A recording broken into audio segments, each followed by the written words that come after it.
अध्यक्ष जी को मैं मॉनिटर देकर के स्वागत करा। ये लालचंद गौतम जी वो हमारे साथी हैं, इधर पीछे जाओ। वो साथी हैं जिनकी वजह से भारतीय जनता पार्टी, पूरी भारतीय जनता पार्टी अपने एयर कंडीशन से निकल करके सड़कों पे आ गए थे। अभी जब लालचंद जी गौतम जी से मेरी मुलाकात हुई है तो मैंने उन्हें समझाया है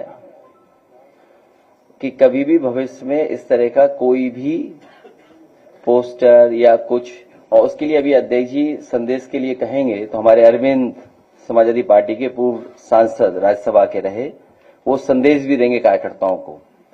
इसलिए मैंने कहा है कि भविष्य में इस तरह की कोई काम न करें जिससे किसी को भी ठेस पहुंचे। हमने तो अपने कार्यकर्ताओं को समझा दिया। क्या भारतीय जनता पार्टी अपने बड़े से बड़े नेताओं को या और जो उनके नेता कार्यकर्ता उनको समझाओगे कि बाबा साहब भीमराव अम्बेडकर जी का या किसी भी महापुरुष का इस तरह का व्यवहार नहीं करेंगे। उनके भी तस्वीरें थीं जिसपे हम लोगों ने कभी मुद्दा नहीं बनाया। आइए इधर से, नहीं आप बैठो। अच्छा बढ़िया।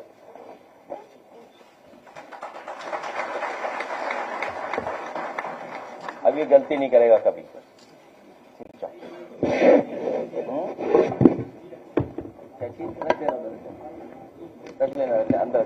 अब मैं पूर्व सांसद श्री अरविंद जी से निवेदन कर रहा हूं, आवे और कार्यकर्ताओं को संदेश दें।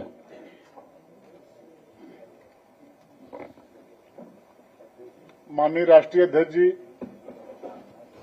पत्रकार बंधुओं और सम्मानित साथियों, हम अपने सभी समर्थकों और पार्टी के कार्यकर्ताओं के प्रेम, स्नेह, समर्पण के लिए उनकी भावनाओं का हृदय से आभार प्रकट करते हैं। साथ ही ये अति संवेदनशील अपील भी करते हैं कि भावना में बहकर कभी भी किसी पार्टी नेता की तुलना या समकक्षता किसी भी दिव्य और पूजनीय महापुरुष या महाव्यक्तित्व से किसी भी संदर्भ में नहीं करें और न ही इस तुलना को दर्शाने वाली कोई भी तस्वीर, प्रतिमा, गीत बनाएं या बयान दें। दिव्य व्यक्तित्व व महापुरुष किसी भी तुलना से बहुत ऊपर होते हैं। बहुत बहुत धन्यवाद।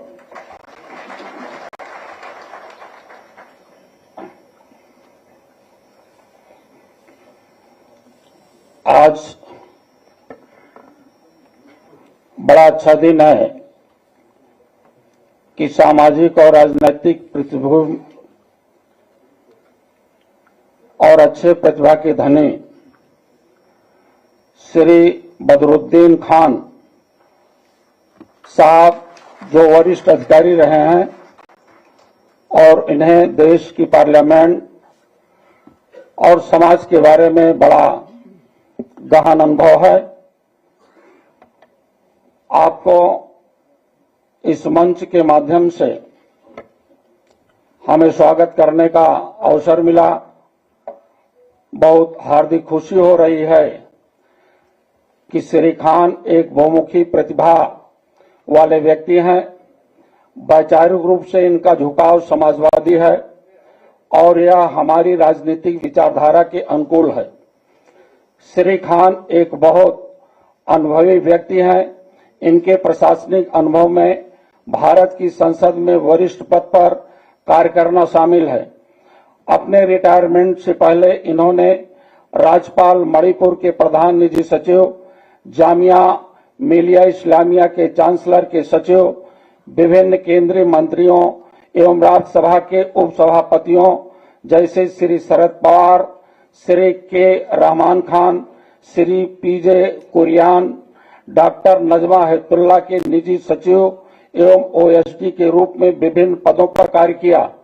अतः ये भारत सरकार की नीतियों के निर्माण और निष्पादन में और संसद के कार्यों में बहुत करीब से जुड़े हुए रहे हैं। श्री खान ने कार्यकारी निदेशक नेशनल वक्फ डेवलपमेंट कारपोरेशन लिमिटेड, उपाध्यक्ष मौलाना आजाद नेशनल अकादमिक फॉर रिकॉल्स के पहले निदेशक अल्पसंख्यक मामलों के मंत्रालय के रूप में सराहनीय कार्य किया है और उन्हें देश में अल्पसंख्यकों द्वारा सामना की जा रही समस्याओं, विशेष रूप से हज और वक्फ से संबंधित मुद्दों का प्रत्यक्ष ज्ञान है। श्री खान एक साधारण पारिवारिक पृष्ठभूमि से आते हैं। उनके दादा श्री इनायत खान जी एक स्वतंत्रता सेनानी थे और वे भारतीय राष्ट्रीय सेना से पूर्ण रूप से जुड़े हुए पहले व्यक्तियों में से एक हैं। वह मूलतः उत्तर प्रदेश के बुलंदशहर जिले के गांव माथना जगतपुर से हैं। इनकी राजनीतिक यात्रा 1985 में यूएसयूआई, एनएसयूआई और युवा कांग्रेस कार्यकर्ता के रूप में हुई और उन्हें श्री अहमद पटेल, श्रीमती मोहसिना किदवई, श्री मुकुल वासनिक, श्री रमेश चेनीथाला जैसे नेताओं के साथ काम करने का सौभाग्य मिला। इन्होंने महत्वपूर्ण अंतर्राष्ट्रीय सम्मेलनों, बैठकों में भाग लेने वाली संसदीय और मंत्री स्तरीय के सदस्य के रूप में विश्व के ज्यादातर देशों की व्यापक यात्रा की है। इस दौरान इन्हें बिल क्लिंटन, बराक ओबामा, रानी Elizabeth, Kofi Annan, Yasser Arafat, Saudi अरब के राजा king Abdullah bin Abdul Aziz Al Saud आज जैसे विश्व नेताओं से मिलने का अवसर भी मिला है। श्री खान अपने आसपास के लोगों के बीच एक ऐसे व्यक्ति के रूप में प्रसिद्ध हैं जो हमेशा लोगों की सहायता करने के लिए तत्पर रहते हैं। श्री खान प्रतिष्ठित भारतीय इस्लामिक सांस्कृतिक केंद्र के नई दिल्ली के संचालन परिषद के सदस्य भी रहे हैं और इस दौरान इनके सचिव के रूप में इनके योगदान को अभी तक सराहा जा रहा है। खान साहब अपने धार्मिक कार्यों के लिए भी जाने पहचाने जाते हैं और वे अपने समुदाय के धार्मिक नेताओं के साथ बहुत निकटतम संबंध रखते हैं। सबसे अच्छी बात यह है कि ये बहुत ही विनम्र हैं और माननीय राष्ट्रीय अध्यक्ष जी के व्यक्तिगत रूप से पिछले 2 दशकों से परिचित हैं और इनका समाजवादी परिवार में प्रवेश बस एक औपचारिकता मात्र है। मैं श्री बदरुद्दीन खान जी का समाजवादी परिवार में बहुत बहुत स्वागत एवं अभिनंदन करता हूं। आपके साथ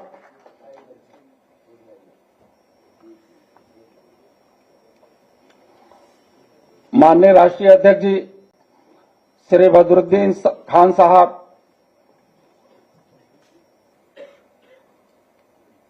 को गमछा पहना करके अभिनंदन कर रहे हैं।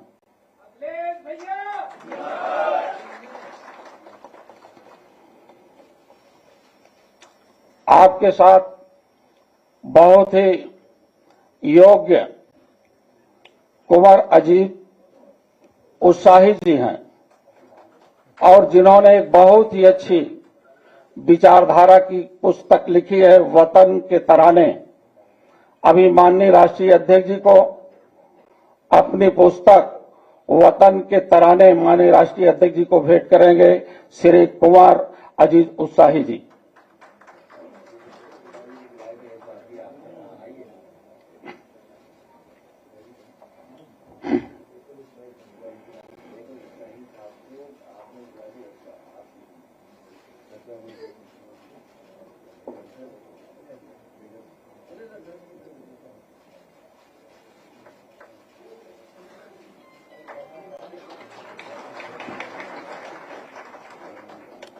आपके साथ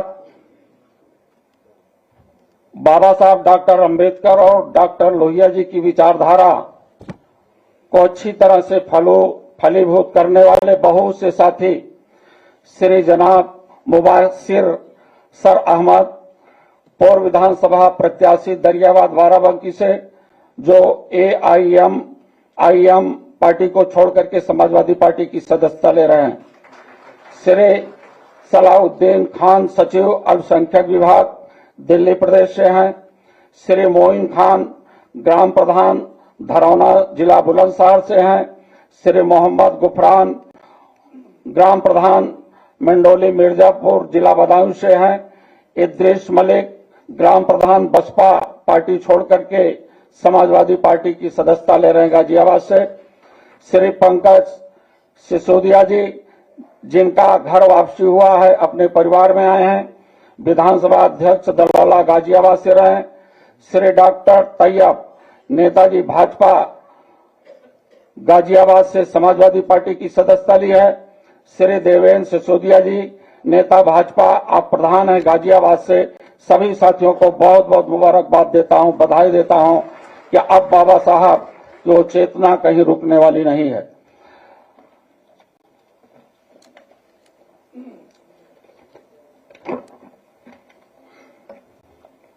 और हमारे एक युवा साथी चौधरी वसीम राजा जी, जो पूर्व राष्ट्रीय युवा लोक दल के अध्यक्ष रहे, मेरठ जनपद से आते हैं। आपने भी पार्टी की सदस्यता ली, बहुत बहुत स्वागत, अभिनंदन।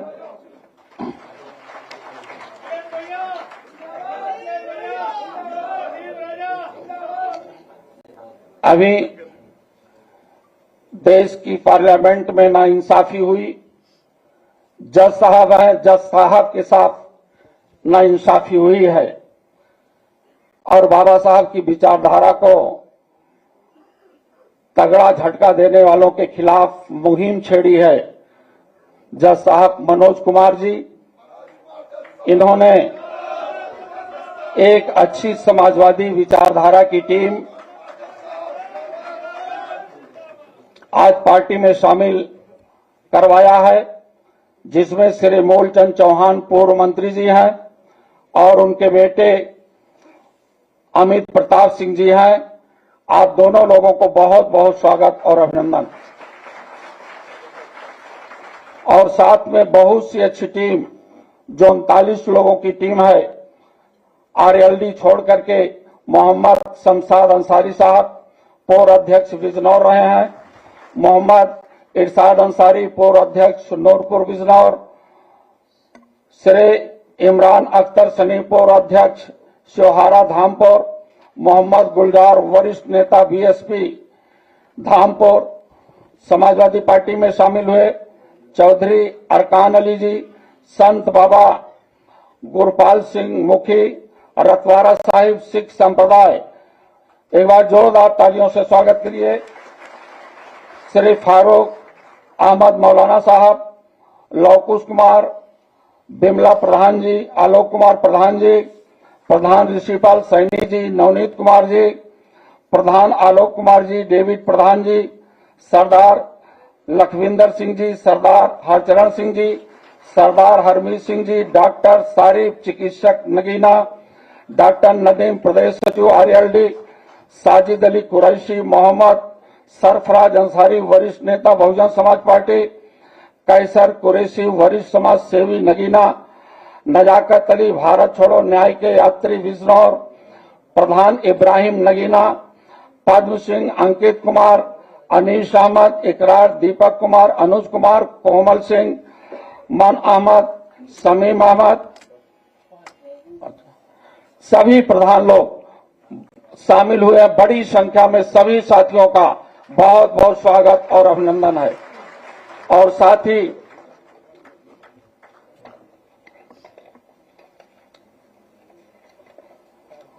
बांदा जनपद से श्री महेंद्र सिंह वर्मा पूर्व जिला पंचायत अध्यक्ष बीएसपी छोड़ करके, कमलेश कुमार श्रीनिवास पूर्व जिला पंचायत सदस्य बांदा और श्री राजा वर्मा पूर्व मंडल कोऑर्डिनेटर बसपा बांदा, श्री रेखा चंद्रा प्रधान बनौरी, रामचंद्रा प्रवक्ता खुरहंड इंटर कॉलेज, श्री कुशेरीलाल वाल्मीकि, सभी साथियों को हृदय की गहराइयों से बहुत बहुत स्वागत और अभिनंदन।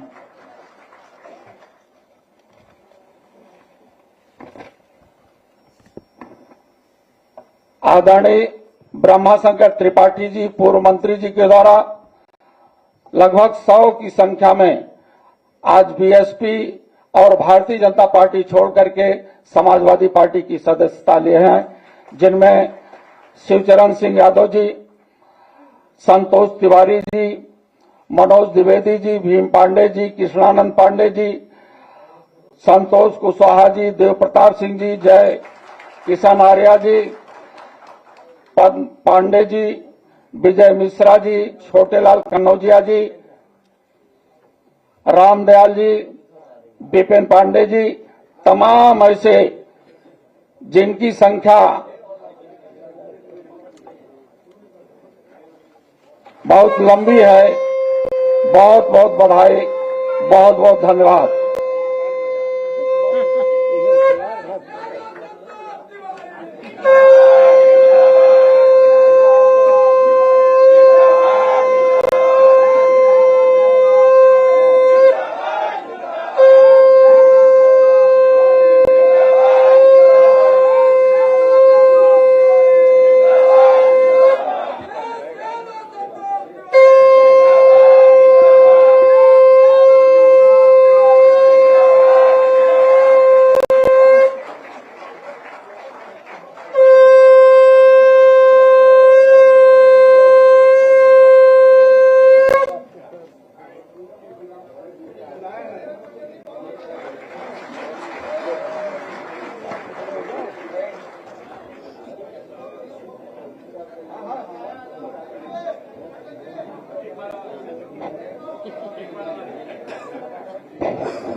देश ससोदिया जी भी पार्टी में शामिल हो रहे हैं, उनका भी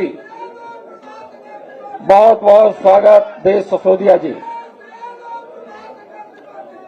देश गौरव सिसोदिया जी का भी बहुत बहुत स्वागत और अभिनंदन।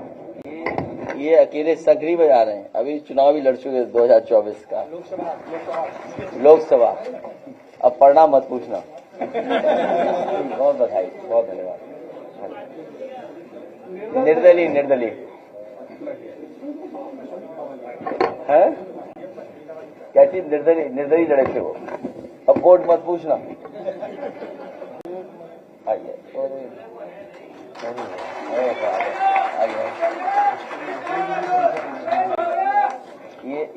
ये हमारा गमछा है, ये मौसम के हिसाब से गर्मियों का, ये सर्दियों का पहना है इन्होंने मुझे। नहीं ये 5-7 लोग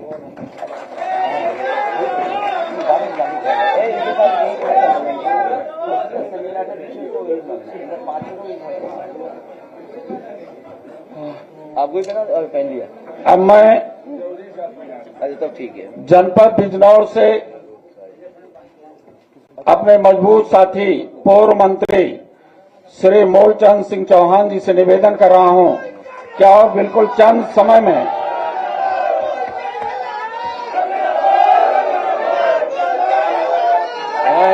श्री मूलचंद सिंह चौहान जी सबसे बढ़िया है।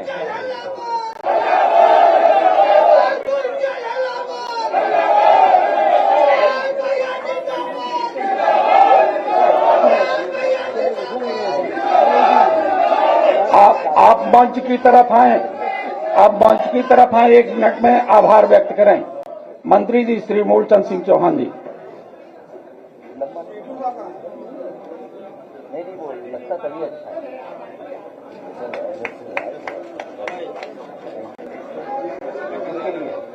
आपने भी तो डाल लो।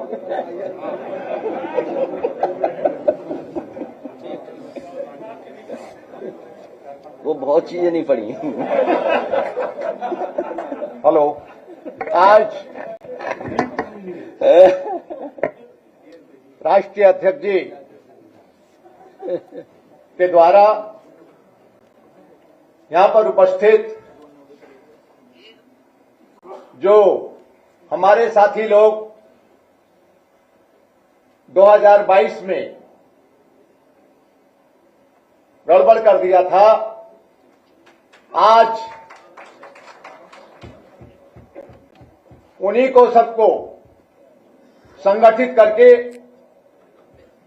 और 2027 के चुनाव में ऐतिहासिक पूरे उत्तर प्रदेश में सरकार बनाने का काम करेंगे। समाजवादी पार्टी का एक कार्यकर्ता और सब बहन। क्योंकि साथियों, मैंने लगभग 76-77 से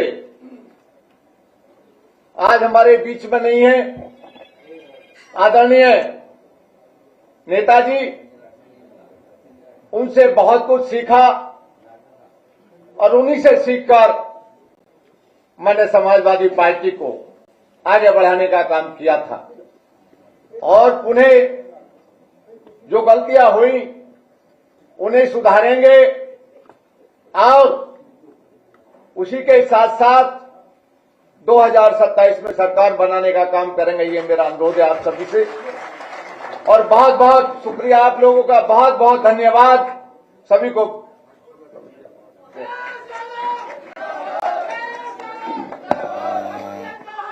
अब मैं निवेदन कर रहा हूं जज साहब श्री मनोज कुमार जी।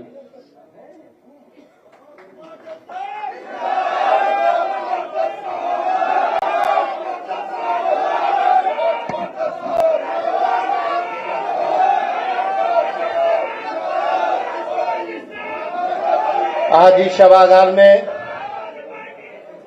उपस्थित मंच पे आसीन पीडीए जननायक श्री अखिलेश यादव जी और मंच पे उपस्थित सभी सम्मानित वरिष्ठ नेतागण, पदाधिकारीगण, कार्यकर्तागण और लोकतंत्र की जो सबसे मजबूत नींव है, हमारे सामने सारे जो कार्यकर्ता बैठे हुए हैं, पार्टी के विचारधारा से बैठे हुए हैं, सभी लोगों को मैं पत्रकार बंधुओं के साथ साथ मैं अभिवादन करता हूं और उनका नमन करता हूं।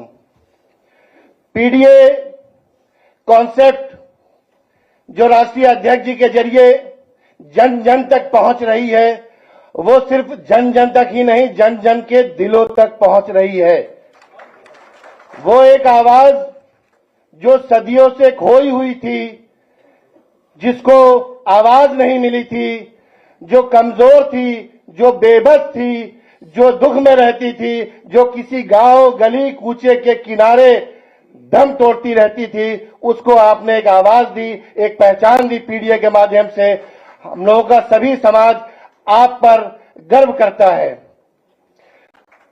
2024 का चुनाव, लोकसभा का चुनाव निश्चित रूप से भारत के संविधान को मानने वाले लोगों में और भारत के संविधान का विरोध करने वाले लोगों के बीच में था।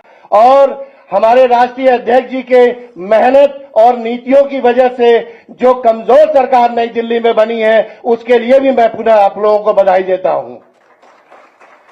पीडीए कॉन्सेप्ट पिछड़ा, दलित, अल्पसंख्यक जो हमारे भारत के संविधान की मूल आत्मा है, उसके लिए जो आपने कॉन्सेप्ट दिया है, वो प्रत्येक नागरिकों को जो भारत के संविधान आने के बाद 26 जनवरी 1950 के बाद जब लोग एक आबादी जो सूरज के सामने उपस्थित नहीं हो पाती थी और रात के अंधेरे में ही निकल पाती थी, जिनको कोई हक अधिकार नहीं था, जिनको समानता का अधिकार नहीं था, जिनको न्याय का अधिकार नहीं था, और उनके साथ हजारों साल से जुल्म जाती होते आया चला रहा है, उसके बीच में एक संविधान सूरज बनकर आया।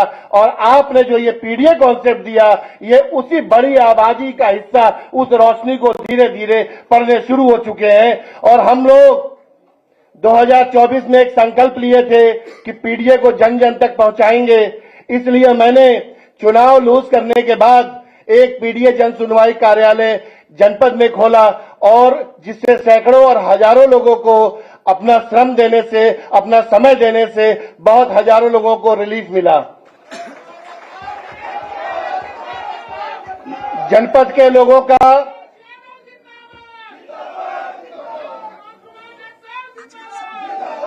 बिजनौर जनपद के लोगों का प्यार और आभार मिला। प्रशासनिक कुछ सहयोग भी मिले और बहुत सारे जो नाइंसाफियां हो रही थी उस पर रोक लगाई गई न्यायालय के माध्यम से, पुलिस विभाग से, राजस्व विभाग से वार्ता करके। इसी कॉन्सेप्ट को आगे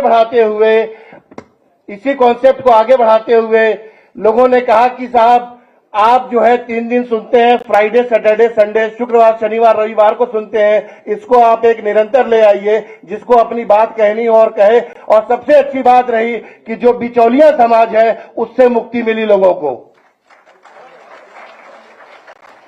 तो उसी कॉन्सेप्ट के आधार पर एक पीडीए हेल्पलाइन मैंने राष्ट्रीय अध्यक्ष जी के मार्गदर्शन में ओपन किया और जिससे बिजनौर के सभी लोगों को ये एक राहत मिली। जो भी व्यक्ति पीड़ित हो सरकारी भ्रष्टाचार से, सरकार के आतंक से, अन्याय से, अत्याचार से, झूठे मुकदमों से और जिसको भी प्रशासनिक और शासन के स्तर पर दिक्कत आती है जनपद बिजनौर में, मैं और मेरी पूरी टीम उसके लिए खड़ी है। इसकी एक कार्यालय मैंने नई दिल्ली में खोली है, एक इसका ब्रांच मैंने जनपद बिजनौर में खोला है, जिससे ज्यादा से ज्यादा लोगों को राहत मिले। पीडीए का कॉन्सेप्ट को बताते समय लोग पिछड़ा, दलित, अल्पसंख्यक कहते हैं, लेकिन न्याय सबके लिए है। यही घर घर जाने की व्यवस्था हम लोगों ने बनाई है। न्याय एक रोशनी के समान है, एक सूरज के समान है, जो किसी पर पड़ना और नहीं पड़ना तय नहीं करता। वो समानता की बात करता है, वो भाईचारा की बात करता है, वो बंधुत्व की बात करता है। इस सोच के लिए, इस सोच पर हम लोगों को फक्र है और जो हम लोगों की हजारों साल से जो मजलूमों की संस्कृति के नायक बहुजन महापुरुषों रहे, जितने भी जुल्म, जाति, अन्याय के खिलाफ लड़ने वाले महापुरुष रहे, मैं उनको बार बार नमन करता हूं। और शायद मैं आप लोगों के बीच में इस मंच के माध्यम से अपनी बात भी रख पा रहा हूं, वह सिर्फ और सिर्फ भारत के संविधान की वजह से है। और आरक्षण पे जो हमले चल रहे हैं, लगातार हमले हो रहे हैं, एक तरीके से जी सर, जो आरक्षण पे हमले चल रहे हैं उसे हम लोगों को रोकना है। और कुछ लोगों ने डॉक्टर भीमराव अंबेडकर को पेटेंट कर लिया है, ऐसा लोग बता रहे हैं, लेकिन उनसे आप ये डंके की चोट पे कहिए कि क्या तुम समानता में विश्वास रखते हो? क्या तुम अन्याय करने वालों के साथ विरोध करोगे?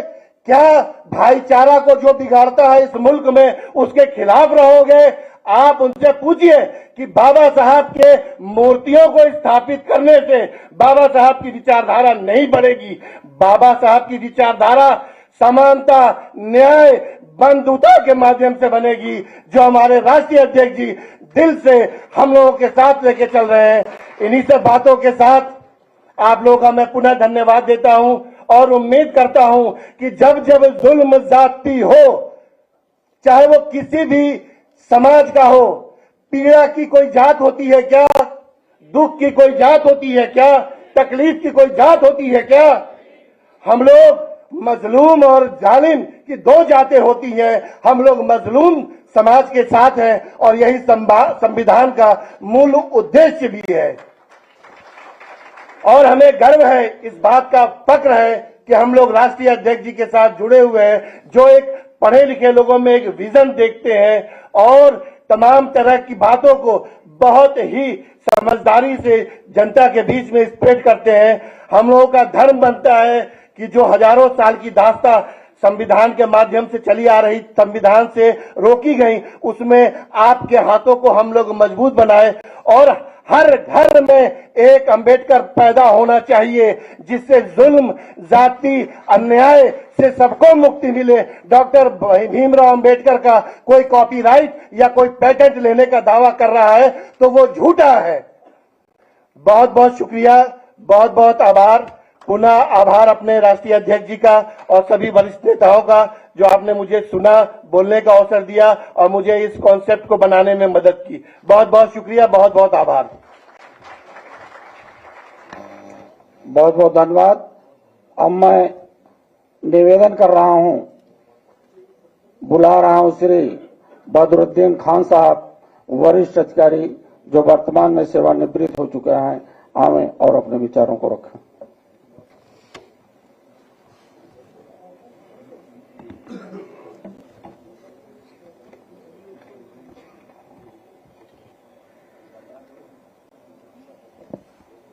मैं अपना वक्तव्य सबसे पहले परम आदरणीय स्वर्गीय नेताजी को श्रद्धांजलि अर्पित करके शुरू करना चाहता हूं।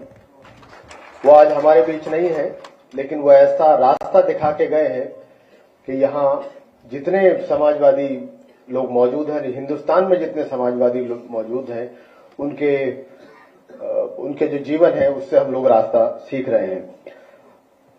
आदरणीय राष्ट्रीय अध्यक्ष समाजवादी पार्टी और देश के युवाओं के दिल की धड़कन श्री अखिलेश यादव साहब, मेरे मित्र माननीय सांसद घोसी श्री राजीव राय जी, मंच पर विराजमान सभी सम्मानित अतिथिगण, हमारे देवा शरीफ के वारसी साहब आए थे, वो चले गए हैं, मैं उनको भी सम्मान अपना व्यक्त करता हूं।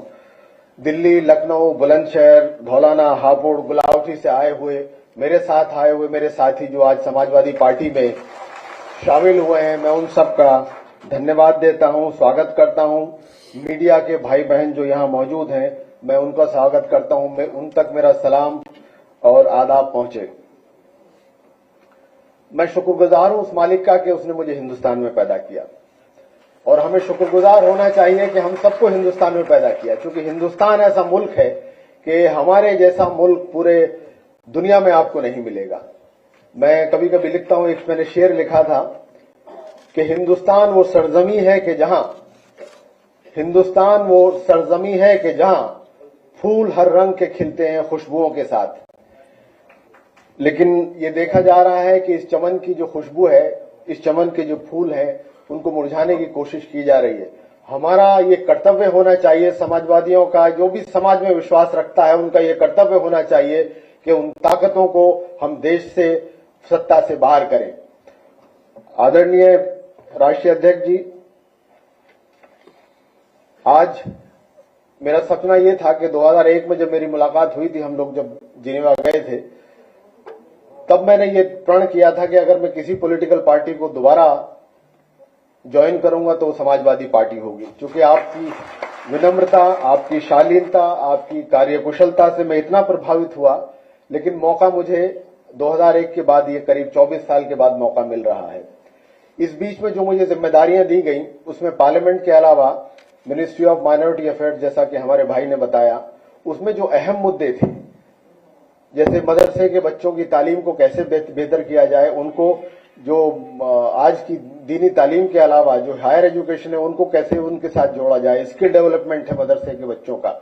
हज का मैंने बहुत काम किया। हज के लिए मैं मलेशिया गया कि हज की सब्सिडी अगर जाती है तो उस मॉडल को हम हिंदुस्तान में कैसे अपने यहाँ लागू करें, ताकि हज को एक अच्छा हज, मतलब सुविधाजनक और कम पैसों में कैसे हज करें, उसकी स्टडी हमने की मिनिस्ट्री ऑफ माइनॉरिटी अफेयर्स में। मैं वक्फ डेवलपमेंट कॉर्पोरेशन का इंचार्ज था। 3 साल में मैंने करीब 150-160 प्रॉपर्टियों को निरीक्षण करके उनको, जिन प्रॉपर्टियों को डेवलप किया जा सकता है, उन प्रॉपर्टियों की सूची मैंने मिनिस्ट्री ऑफ माइनॉरिटी अफेयर्स में पेश की। और एनबीसीसी जो हिंदुस्तान की सबसे बड़ी संस्था है जो वक्फ का डेवलपमेंट करती है, उनके साथ मैंने एक मुआहदा किया 400 करोड़ रुपया के, ताकि वक्फ की संपत्तियों को डेवलप करके उनकी सुरक्षा की जा सके। राष्ट्रीय अध्यक्ष जी, आपको अगर याद हो, 2001 की बात है, बस मैं अपनी 1 मिनट में बात खत्म करूंगा। 2001 की बात है, जब हम साथ में थे जिनेवा में, तो मैंने अपनी एक इच्छा जाहिर की थी कि आप जब भी हो, समय पता नहीं, आप मुख्यमंत्री जरूर बनेंगे उत्तर प्रदेश के। और आज मैं तमाम समाजवादियों से ये दरख्वास्त करता हूं कि अपनी पूरी जान लगा के 2027 में अखिलेश यादव साहब को फिर से मुख्यमंत्री बनाएं।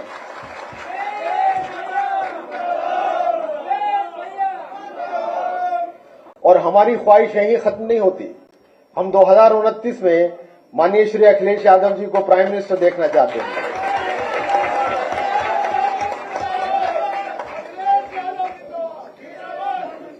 और हमारी ये मान्यता है, और हमने देखा भी है कि हिंदुस्तान में अगर कोई सबसे सेक्युलर पार्टी है तो वो समाजवादी पार्टी है। आप हिस्ट्री में जाइए, समाजवादी पार्टी ने कभी भी सत्ता के लिए किसी कम्युनल फोर्सेस से हाथ नहीं मिलाया। इस बात का हमें फख्र होना चाहिए। और मेरा यह अटूट विश्वास है कि इस मुल्क की अखंडता को अक्षुण्ण रखने के लिए, समाज के हर वर्ग को समान विकास के लिए, युवाओं के सपनों को पूरा करने के लिए और माइनॉरिटी की सुरक्षा के लिए समाजवादी पार्टी से बेहतर कोई पार्टी नहीं और माननीय अखिलेश यादव जी से बेहतर कोई लीडर नहीं। आदरणीय अध्यक्ष जी, मौला आपको अच्छी सेहत और लंबी उम्र अता फरमाए। हम सब आपके पीछे हैं। मुझे जो आप जिम्मेदारी देंगे मैं बहुत विनम्रता से स्वीकार करूंगा और आपके किए हुए काम, आपको जो आप हमें गाइडेंस देंगे उस गाइडेंस में हम काम करेंगे। तमाम समाजवादियों के लिए एक शेर पढ़कर मैं यहां से विदाई लूंगा कि अब समय जो है वो पंख खोलने का है। हौसला रख, परों को खोल, परवाज तो कर। हौसला रख, परों को खोल, परवाज तो कर।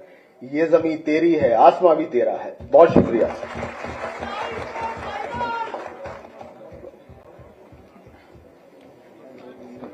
अब मैं संविधान स्तंभ और सामाजिक न्याय के राज की स्थापना के लिए दृढ़ संकल्पित अच्छा जी श्री संतोष जी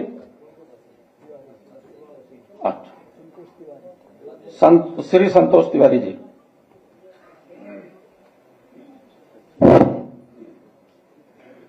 सर्व समाज में जन्मे संतों गुरुओं को नमन करते हुए समाजवादी पार्टी के संस्थापक श्रद्धेय मुलायम सिंह यादव जी के चरणों में श्रद्धा का सुमन अर्पित करते हुए भारत के भविष्य, हम लोगों के महबूब नेता आदरणीय अखिलेश यादव जी का और मंच पर विराजमान सभी गणमान्य जन का हृदय की गहराइयों से अभिनंदन करता हूं, वंदन करता हूं, नमन करता हूं।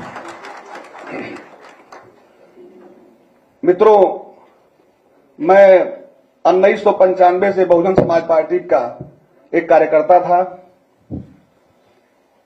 2022 में के पहले 2020 में ही मुझे प्रभारी प्रत्याशी के रूप में फाजिल नगर विधानसभा, एक कुशीनगर में आती है, वहां से मुझे प्रत्याशी घोषित किया गया। 1995 से हम लोगों ने बहन जी के हर कार्यक्रमों में, उनके जन्मदिन पर उनके जो भी निर्देश होते थे उसका 100% हम लोग पालन करते थे। 2 साल में रात दिन में चला, सुबह 7 बजे से लेकर के रात को 11 बजे तक, और कल मेरा पर्चा दाखिला था, आज मेरा टिकट कट गया। उसके बाद मुझे एक कार्यक्रम में, इस हॉल में मुझे आने का अवसर मिला, जो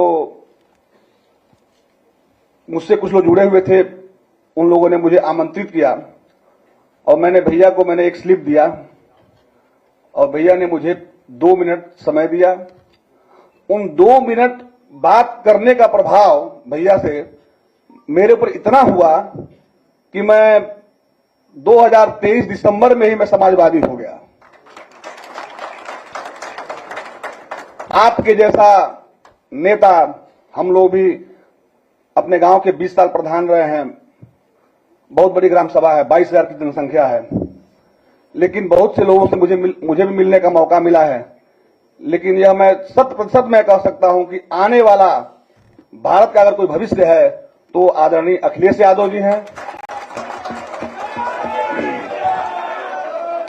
जाति, संप्रदाय, धर्म से ऊपर उठ करके मानवता की बात करने वाला अगर इस देश में कोई है तो वो अखिलेश यादव जी हैं। मित्रों, हमें यह जन जन तक आज यह चाहे वो हर वर्ग का आदमी ये महसूस कर रहा, कहीं ना कहीं अपने आप को ठगा महसूस कर रहा है।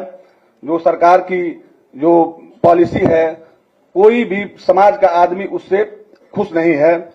हमें और भी मेहनत के साथ 2027 में अपने महबूब नेता को मुख्यमंत्री बनाने के लिए पूरी तन्मयता से, पूरी ईमानदारी से हमें काम करना होगा और निश्चित रूप से 2027 में हमारे महबूब नेता इस प्रदेश के मुख्यमंत्री बनेंगे और साथ ही साथ आने वाले समय में देश की तकदीर भी इन्हीं के हाथों लिखी जाएगी।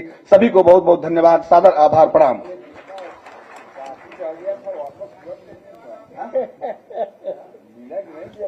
नहीं वो तो नहीं, वो हम बोलेंगे नहीं, उसमें हम बोलेंगे नहीं।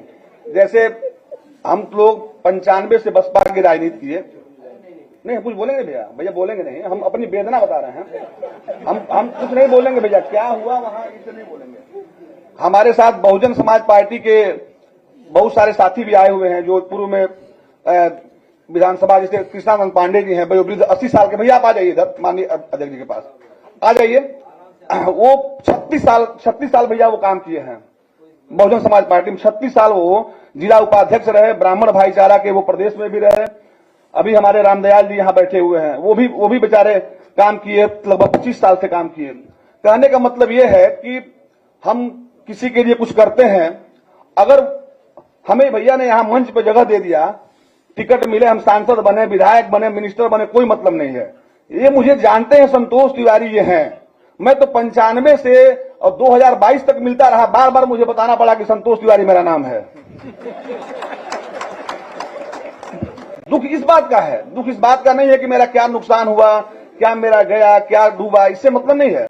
दुख मुझे इस बात का है कि मुझे 20 साल 25 साल काम करने के बाद भी मेरे नाम तक को मेरे नेता द्वारा मेरा नाम न पता हो, मेरे लिए शर्म की बात थी। और मैं आज बहुत फक्र महसूस कर रहा हूं कि मैं भैया के संरक्षण में आकर के, जिनको मेरा नाम भी याद है, मेरा चेहरा भी याद है, कहीं मिलते हैं तो जरूर पूछते हैं। बस इतना ही चाहिए मुझे, इसके सिवा कुछ नहीं चाहिए। बस इतना आशीर्वाद भैया का बना रहे। बहुत बहुत धन्यवाद।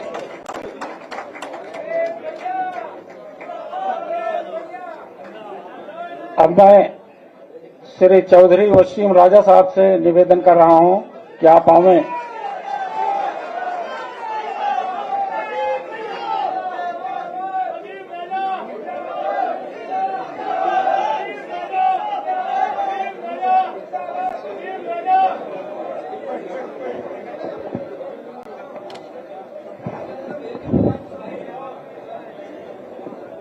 सर्वप्रथम समाजवादी पार्टी के संस्थापक, समाजवादी विचारधारा को आगे बढ़ाने वाले, इस देश के अंदर सामाजिक न्याय समानता को बताने वाले, इस देश की राजनीति के सबसे बड़े नेता, जिन्हें देश और दुनिया नेताजी के नाम से जानती थी, सर्वप्रथम मैं नेताजी के चरणों में श्रद्धा सुमन अर्पित करता हूं।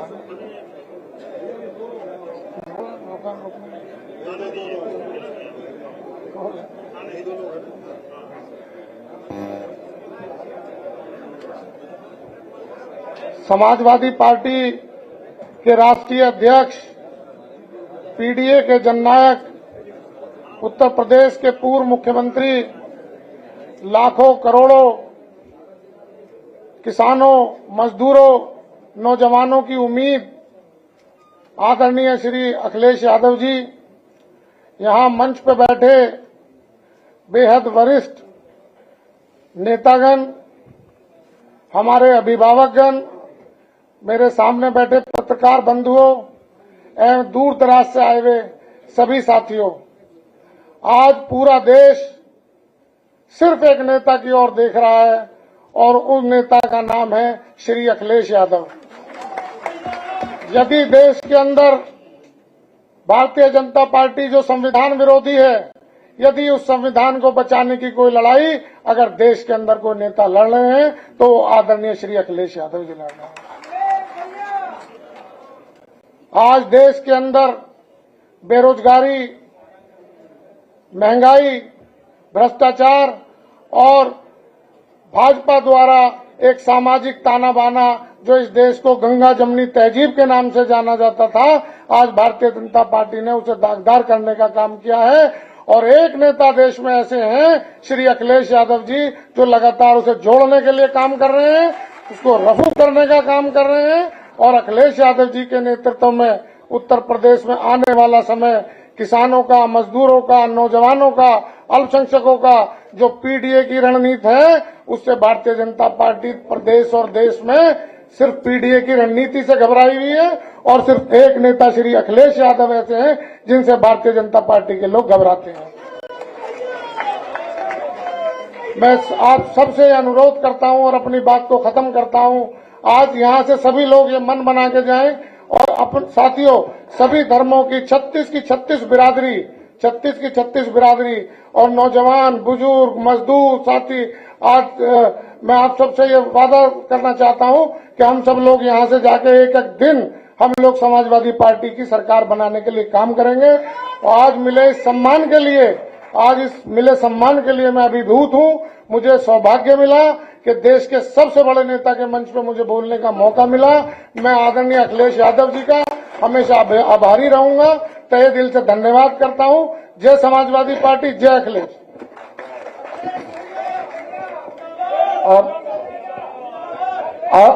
हेलो, अब मैं संविधान और लोकतंत्र के गिरते हुए ग्राफ को देखकर संविधान मान स्तंभ और सामाजिक न्याय का राज स्थापित करने के लिए संकल्पित माननीय राष्ट्रीय अध्यक्ष जी से निवेदन कर रहा हूं कि आप अपनी बातों को रखें। मैं सबसे पहले समाजवादी पार्टी में हमारे साथ साथी जुड़ रहे हैं, उनका मैं बहुत बहुत धन्यवाद और आभार प्रकट करना चाहता हूं। सबसे पहले मैं नौजवान साथी बदरुद्दीन खान साहब का स्वागत करता हूं। एक पढ़े लिखे, सुलझे हुए, अनुभवी, न केवल भारत बल्कि दुनिया की चीजों को समझने वाले, समय समय पे बड़े बड़े डेलीगेशंस का हिस्सा बनकर के बड़े बड़े लीडर्स और उस समय जो राजनीतिक फैसले या डिप्लोमेटिक जो चीजें हुई उनके बीच में अपने आप को काम करते हुए सीखे समझे ऐसे अनुभवी साथी को जोड़ करके हम समाजवादी पार्टी के लोग बहुत ही प्रसन्न हैं, खुश हैं। हम उनका बहुत बहुत धन्यवाद और उनके साथ जितने साथी आए हैं हम उन सब का स्वागत करते हैं, बधाई देते हैं। इनके आने से हमारी पार्टी, इन सभी साथियों के आने से हमारे दल, हमारी पार्टी को समय समय पर बहुत से लोगों को जोड़ने में, बहुत से लोगों की बातों को समझने में हमें बहुत ही सहयोग मिलेगा। इसलिए अपने साथी बदरुद्दीन खान साहब का बहुत बहुत स्वागत और बधाई देता हूं मैं। और मैं भरोसा दिलाता हूं जब भी समाजवादियों को मौका मिलेगा आपको बहुत सम्मान देने का काम हम लोग करेंगे। दूसरे साथी हमारे पूर्व मंत्री जो बिजनौर से रहे, मूलचंद चौहान जी, आज पुनः हमारे साथ जुड़े हैं। जो लोग शुरुआती दौर की राजनीति में रहे होंगे वो जानते होंगे कि सबसे पहले आंदोलन और प्रदर्शन करने नेताजी ने मुझे कहीं भेजा था तो बिजनौर जिले में भेजा था। और जब बिजनौर भेजा था तो यही हमारी पार्टी के जिलाध्यक्ष थे उस समय।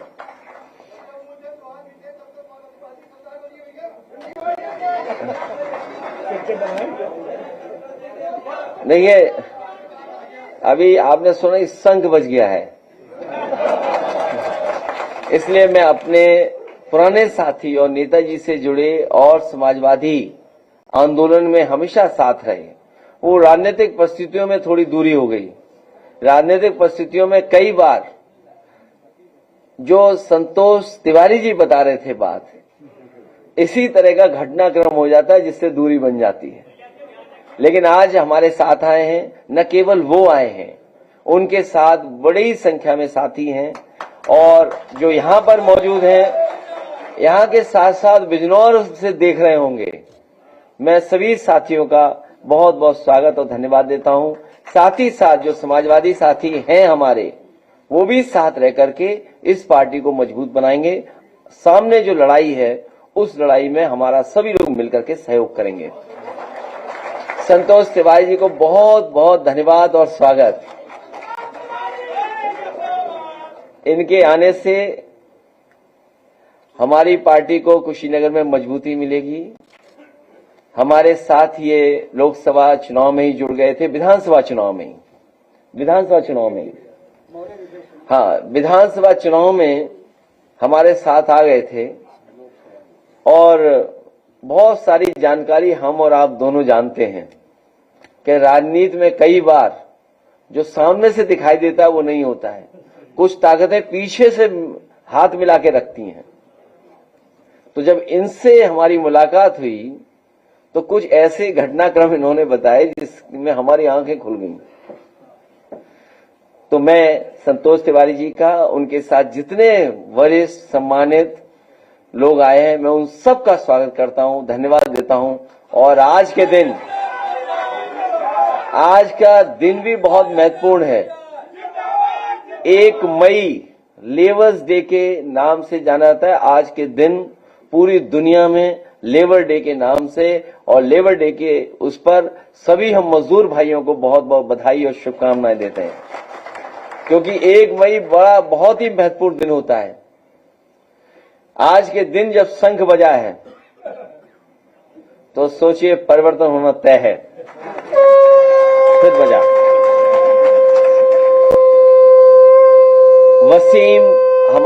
वसीम हमारे साथ पहले भी थे, दूसरे थोड़े समय के लिए चले गए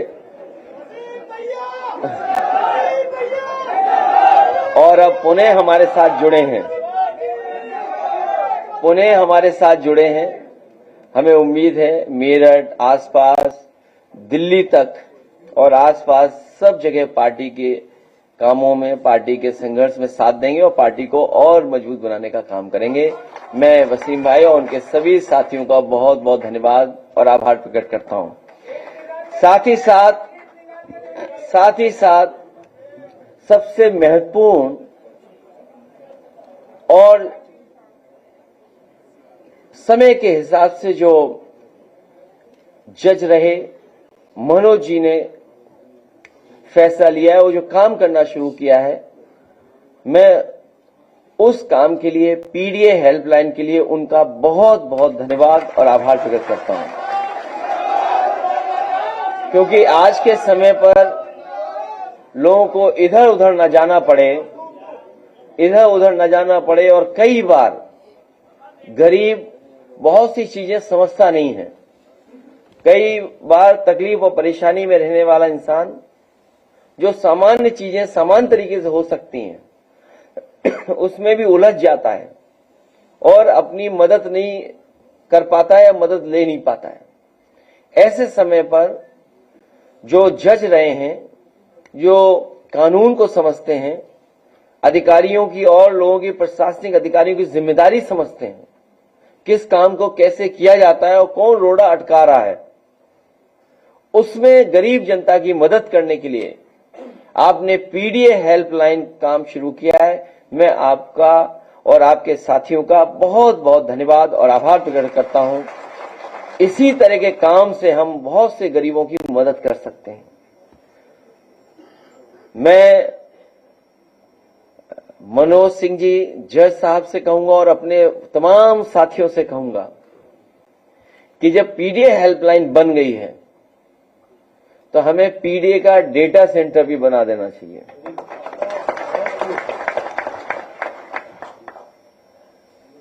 पीडीए का डेटा सेंटर, उस डेटे की थोड़ी झलकियां हम लोगों ने दिखाई थी ग्राफ के माध्यम से। सरकार को बुखार आने लगा था। केवल कुछ जिलों का डेटा इकट्ठा कर करके, वो भी ऑथेंटिक और सरकार की वेबसाइट से लेकर के जब हम लोगों ने ग्राफ से और ग्राफ बना करके पेश करना शुरू किया, तो सरकार जो लगातार बोलती है और सामने आकर के जवाब देती है, सरकार जवाब देने नहीं आई। सरकार ने अपने रिटायर्ड होने जा रहे, रिटायर्ड हो चुके कि नहीं हो गए, होने वाले हैं, उनको आगे कर करके कुछ सवाल खड़े किए। मैंने उस समय भी कहा और आज फिर कहता हूं कि अगर हमारे पीडीए डेटा में कोई कमी है, अगर हमें वो डेटा उपलब्ध नहीं हो पा रहा है, तो उस डेटा में आप हमारा सहयोग करें, हमारी मदद करें। बहुत से जिले हैं जहां पर हम लोगों ने डेटा इकट्ठा कर लिया है और वो डेटा शॉकिंग है। शॉकिंग इसलिए है क्योंकि जो न्याय देने वाले लोग हैं वो आपको न्याय देना नहीं चाहते। सरकार की नीयत नहीं है आपको न्याय मिले, सरकार की नीयत पे वो काम करते हैं।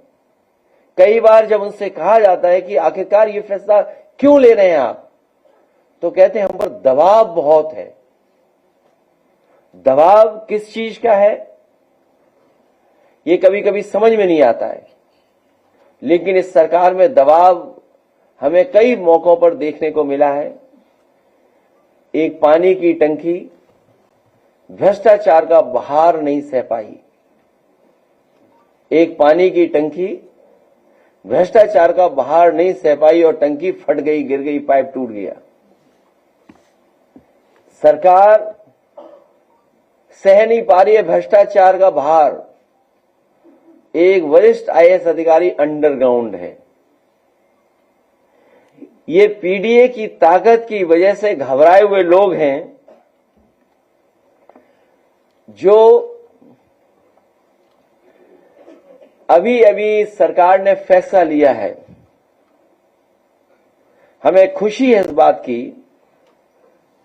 कि सामाजिक न्याय के राज की स्थापना के लिए एक कदम तो बढ़े हैं सब लोग। सामाजिक न्याय के राज की स्थापना हो, उसके लिए जाति जनगणना का फैसला 90% पीडीए की एकजुटता की 100% जीत है। हम सबके सम्मिलित दबाव से भाजपा सरकार मजबूरन ये निर्णय लेने को बाध्य हुई है। सामाजिक न्याय की लड़ाई में ये पीडीए की जीत का एक अति महत्वपूर्ण चरण है। ये शुरुआत है जहां से सामाजिक न्याय के राज की स्थापना और पीडीए की लड़ाई के लिए अति महत्वपूर्ण ये चरण शुरू हुआ है। भाजपा सरकार को ये चेतावनी कि अपनी चुनावी धांधली हम लोगों ने आपने समय समय पर इनकी चुनावी धांधली देखी है, चाहे वो मुजफ्फरनगर रहा हो, मुरादाबाद रहा हो, रामपुर रहा हो, करहल रहा हो, फैजाबाद की सीट रही हो, अयोध्या की सीट मिल्कीपुर रही हो। समय समय पर और सीसीटीवी में कैद होते हुए भी इनकी चुनावी धांधली हमने, आपने और जनता ने देखी है। इसलिए भाजपा सरकार को ये चेतावनी है कि अपनी चुनावी धांधली को जाति जनगणना से दूर रखें, क्योंकि ये कोई भी धांधली गिनती में कर सकते हैं। एक ईमानदार जनगणना ही हर जाति को अपनी अपनी जनसंख्या के अनुपात में अपना वो अधिकार और हक दिलवाएगी जिस पर अब तक वर्चस्ववादी फन मारकर बैठे थे। ये अधिकारों के सकारात्मक लोकतांत्रिक आंदोलन का पहला चरण है और भाजपा की नकारात्मक राजनीति का अंतिम। भाजपा की प्रभुत्ववादी सोच का अंत होकर ही रहेगा। संविधान के आगे मन विधान लंबे समय तक चल भी नहीं सकता है। संविधान के आगे मन विधान बहुत लंबे समय तक नहीं चल सकता है। इसलिए मैं इस बात को मानता हूं कि ये इंडिया की जीत हुई है। तमाम हमारे पुराने समाजवादी नेता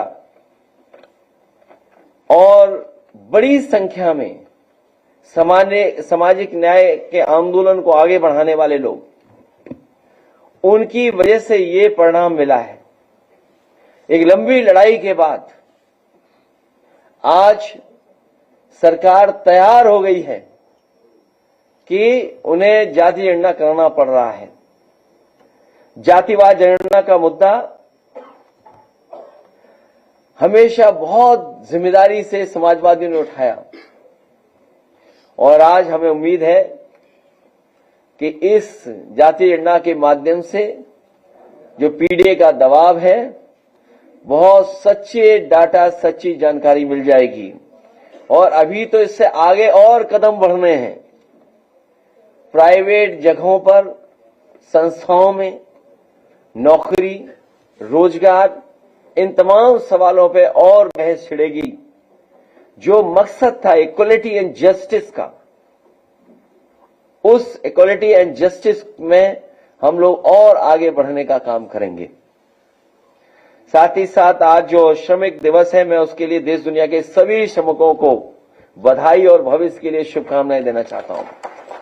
आज के भारत में श्रमिकों की सुरक्षा का विषय सामाजिक, आर्थिक व मानसिक कई स्तरों पर चुनौतियों का सामना कर रहा है। आज श्रमिकों की परंपरागत परिभाषा बहुत व्यापक हो गई है। इनमें निम्नलिखित मैं पढ़ना चाहता हूं। कृषि श्रमिक, मनरेगा लेबरिंग, मंडी श्रमिक, पोर्टर। कहीं आंदोलन हो गया क्या? फोटोग्राफर भाग रहे हैं? अच्छा, 3 बजे बीजेपी, तो हम लोग चलाएंगे 4 बजे तक। दुकान श्रमिक, मैं दोबारा कहना चाहता हूं, क्योंकि जब पीसी होगी तो आप लोग हमारा सहयोग करना कि वहां क्या बोला जा रहा है हमारे खिलाफ, हैं? नहीं, अगर वहां खिलाफ बोला तो आप मेरी मदद करना। क्या हो गया? तो और लंबा चलाएंगे।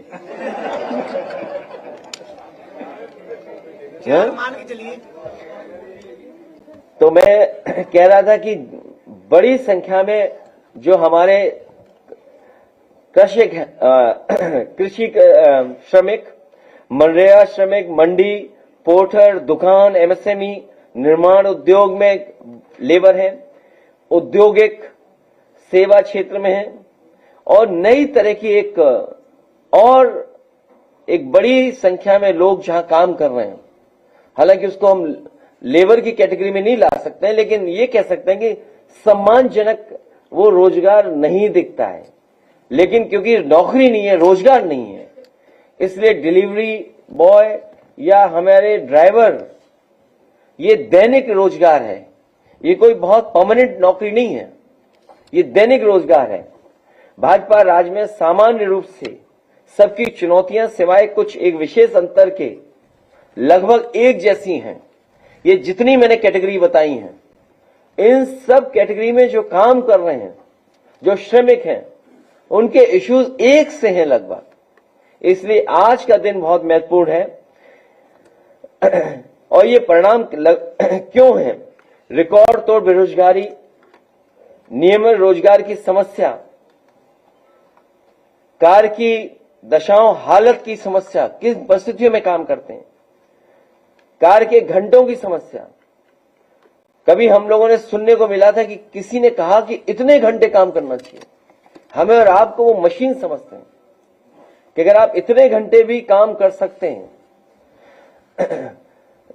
और मिनिमम वेजेस, हमारा इतना एक्सप्लॉयटेशन है कि हमें मिनिमम वेजेस देते हैं। ये सब भारतीय जनता पार्टी की सरकार के समय पे हो रहा है। और कोरोना का सहारा लेकर के जो कानून और नियमों में बदलाव लाया है, हमारे तमाम मजदूर भाई जानते होंगे कितने लंबे संघर्ष के बाद, कितनी लंबी चुनौतियों के बाद उन्हें ये कानून मिले थे, उन्हें अधिकार मिले थे। उन अधिकारों का अगर किसी ने छीनने का काम किया तो कोरोना के सारे भारतीय जनता पार्टी ने उनके खिलाफ साजिश की है, मजदूर भाइयों के खिलाफ साजिश की है।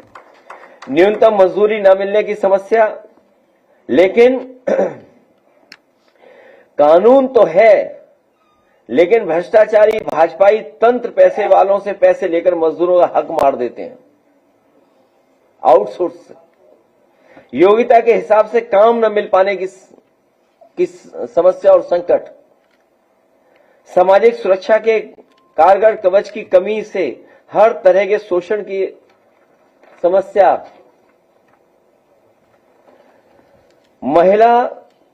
महिलाएं हैं उनके लिए सुरक्षा चक्र, बच्चों के लालन पालन व अन्य विशेष परेशानियों में अपेक्षा अनुसार सुविधाओं की कमी के होना, ऑफ सीजन में रोजगार की समस्या, वैकल्पिक रोजगार की समस्या, समय पर मजदूरी न मिलने की समस्या, मजदूरी में भी कमीशन खोरी की समस्या। ये सरकार जो कहती थी इंसेंटिव देंगे, इंसेंटिव देने वाले कमीशन में झगड़ा कर लिए और उसका परिणाम यह हुआ कि एक आईएएस अधिकारी को अंडरग्राउंड होना पड़ रहा है।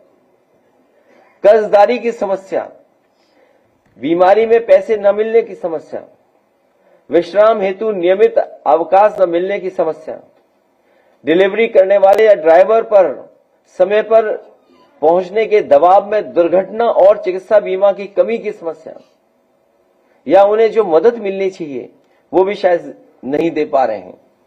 हमारे लिए आज का दिन लेबर डे का विशेष महत्व है, क्योंकि अगर सही से आंकड़ा निकाला जाए तो आश्चर्य नहीं होगा कि देश के श्रमिकों में 95% से 99% मजदूर पीडीए से ही होंगे।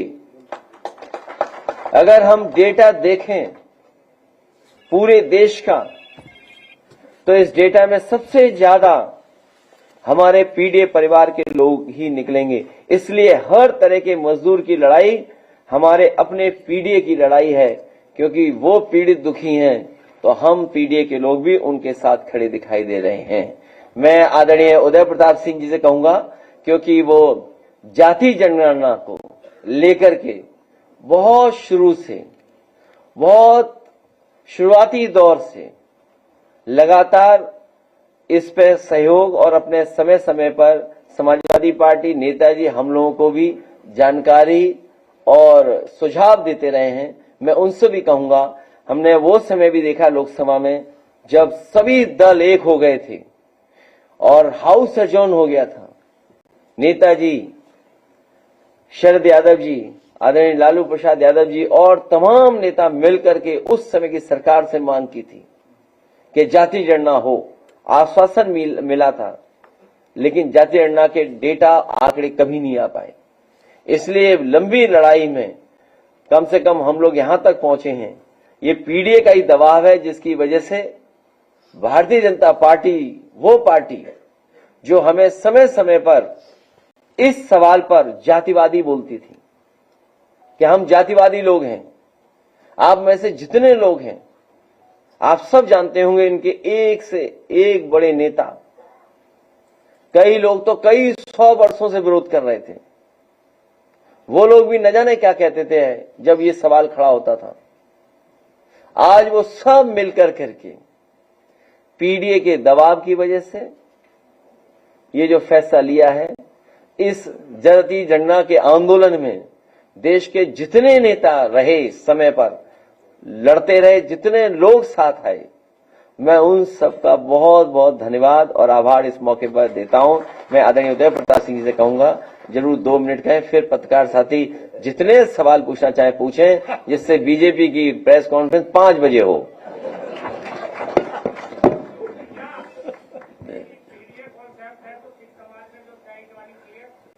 हाँ ले आइए, आप 2-3 सिख समाज के लोग आ जाए। आइए ठीक है, मिल लेंगे। वो मैं बोलूं? हाँ बोलो, आराम से आराम से। अभी थोड़ी देर रुक जाए तो आदरणीय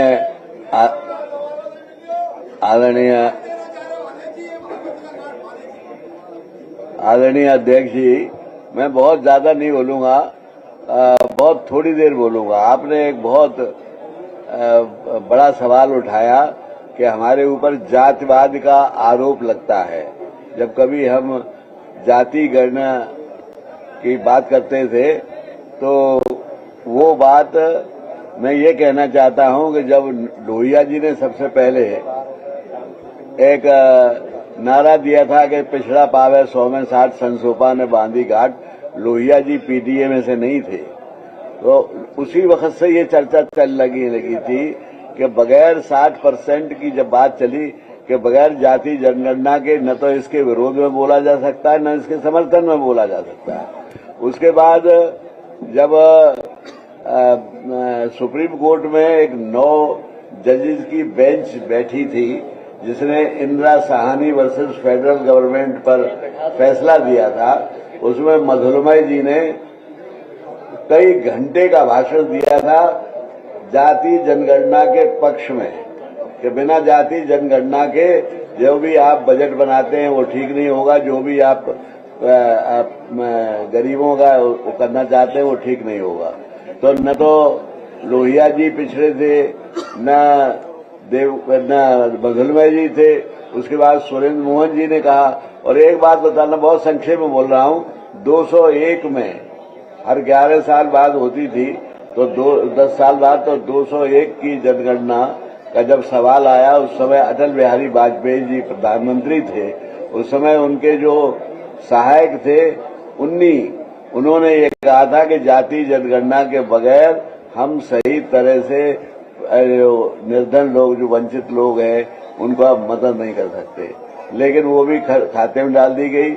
आज मैं सबसे पहले आप सबको बहुत बधाई देता हूं और सरकार का भी धन्यवाद देता हूं कि चाहे उन्होंने दबाव में किया हो, चाहे वो बिहार के इलेक्शन के मद्देनजर किया हो, और आगे उस पर कितना काम करेंगे नहीं करेंगे ये तो आगे समय बताएगा, लेकिन उन्होंने इसको सैद्धांतिक रूप से स्वीकार किया। इसलिए मैं सरकार को भी साधुवाद देता हूं कि उन्होंने विलंबित सही लेकिन बात को मान ली, नंबर 1। और दूसरी बात यह है कि सबके साथ मजदूर दिवस की सबको बधाई देता हूं, बड़े विस्तार से आपने बता दिया। और जिन लोगों ने आज हमारी पार्टी ज्वाइन की है, हमारे नेता और हमारी नीतियों में विश्वास जाहिर किया है, उन सबका मैं अपनी तरफ से और बहुत बहुत स्वागत करता हूं और बधाई देता हूं उनको, और उनके सम्मान की पूरी रक्षा की जाएगी, इसका आश्वासन भी। जैसी कि हमारे अध्यक्ष जी की आदत है कि देश में बहुत नेता हैं, लेकिन सच बोलने वालों की कमी है, और सच बोलने वालों में सबसे पहला नाम हमारे नेताजी का है, अध्यक्ष जी का है। इसलिए इन्हीं बातों के साथ अपनी बात समझता हूँ। बहुत धन्यवाद। मैं धन्यवाद देना भूल गया था। अजीज उत्साही साहब का मैं बहुत धन्यवाद देता हूं। बहुत पुराने साहित्यकार, कवि वेकल उत्साही जी के बेटे हैं, मैं उनका धन्यवाद देता हूं। उन्होंने मुझे ये गिफ्ट में वतन के तराने किताब दी है, मैं उनका धन्यवाद देना भूल गया। मैं समाजवादी पार्टी के एमएलसी आशू मलिक का भी धन्यवाद देता हूं कि उन्होंने आधे घंटे में गाना तैयार करा दिया, और ये गाना जो बनाया इन्होंने, ये जो फैसला हुआ है जाति जनगणना और पीडीए का संघर्ष, उसको लेकर के बनाया। क्योंकि अगर आप सवाल पूछना तो आप पूछ लो, आप लोग बैठ जाओ, पहले बैठ जाओ, तभी आएगा, सुनने में अच्छा लगेगा। बैठ जाओ, इनका ले लो, ये जो धार्मिक कार्यक्रम है। पहले गाना वो बात नहीं कहूंगा कि जिसका दाना उसका गाना, पहले गाना फिर आपके सवाल। मैं कहूंगा कि गाना बजाएं, सब लोग बैठ जाइए, साथी हैं, सब लोग साथी बैठ जाए। आवाज नहीं आ रही है। और लाइट बंद करो। ये पीढ़ी की जीत है, अब शुरू हुई नई रीत है, शुरू हुई नई रीत है, अब शुरू हुई नई रीत है, अब शुरू हुई नई रीत है। जाति जब जीनी जाएगी तब नई आजादी आएगी, जाति जब जीनी जाएगी तब नई आजादी आएगी।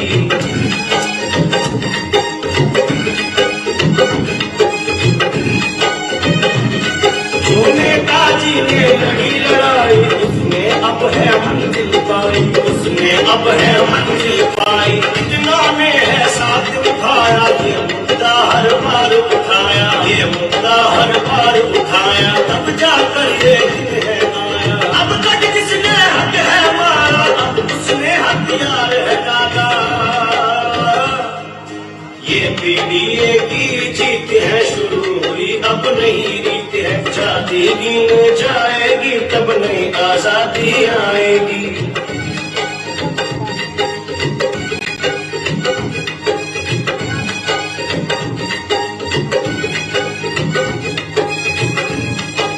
आरक्षण का हर विरोधी अब तो मुक्ति खाएगा, जब हर एक गिर जाएगा तब ही अधिकार पाएगा। कर दो अब ऐलान जारी, उतनी उसकी भागीदारी। ये पीढ़ी की जीत है, शुरू हुई अब नई रीत है। जाति गिन जाएगी तब नई आजादी आएगी।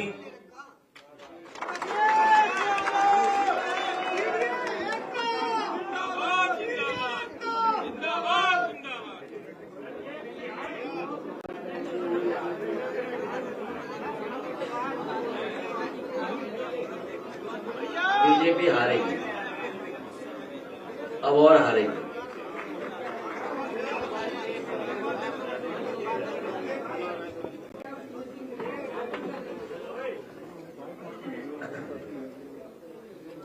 देखिए, टेररिज्म, पहलगाम, हमारे देश के टूरिस्ट शहीद हुए हैं, ये मुद्दा रहेगा और है। कोई डाइवर्ट नहीं कर सकता। लोगों के दिल और दिमाग में चीजें हैं,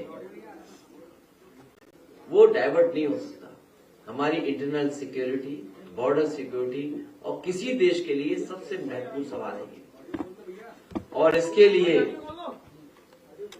लिए सरकार ने जो सुझाव लिए थे और सरकार ने जो भरोसा दिलाया कि ठोस कदम उठाएगी, तो वो दूसरा विषय है, क्योंकि उसकी तैयारी हमारी सरकार और फोर्स और जो भी संबंधित लोग हैं वो कर रहे होंगे उसकी तैयारी।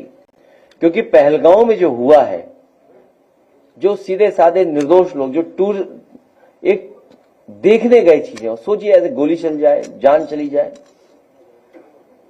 ये किसी के दिल और दिमाग से हटने वाली विषय नहीं है। ये लड़ाई बड़ी थी और वो लड़ाई हमेशा रहेगी। हमें उसके लिए हमेशा तैयार रहना पड़ेगा, क्योंकि सवाल पाकिस्तान के साथ साथ चीन का भी है। और आप तो बहुत पढ़े लिखे बुद्धिजीवी लोग हैं, आप तो हर चीज को जानते होंगे, किसका कितना इंटरेस्ट है, कहां इकोनॉमिक जोन या इकोनॉमिक कॉरिडोर्स बन रहे हैं। वो बड़े इशू हैं, बड़े देश इन्वॉल्व हैं। तो हम उस विषय पे इतना ही बोल सकते हैं कि जो सरकार ने आश्वासन दिया है हर पॉलिटिकल पार्टी को, देश के नागरिकों को, उससे सरकार ठोस कदम उठाएगी। और जिन लोगों ने भी इस तरह का आतंकवादी घटना की है, उनके खिलाफ सख्त से सख्त कार्रवाई होगी, उन्हें सबक सिखाया जाएगा।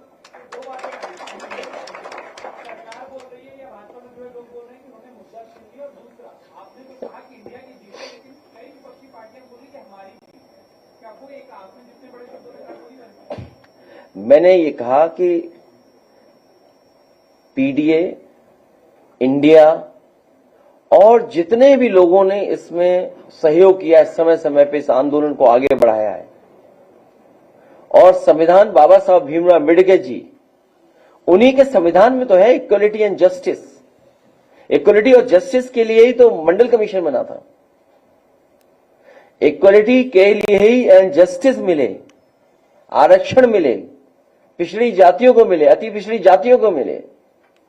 ये बहुत लंबी लड़ाई है। इस लड़ाई में अब सब शामिल हो रहे हैं। ये सबसे बड़ी बात है, ये सबसे बड़ी जीत हमारे पिछड़े दलित, और सबसे बड़ी जीत है बाबा साहब भीमराव अम्बेडकर जी ने जो हमें संविधान दिया है, उस संविधान की जीत है।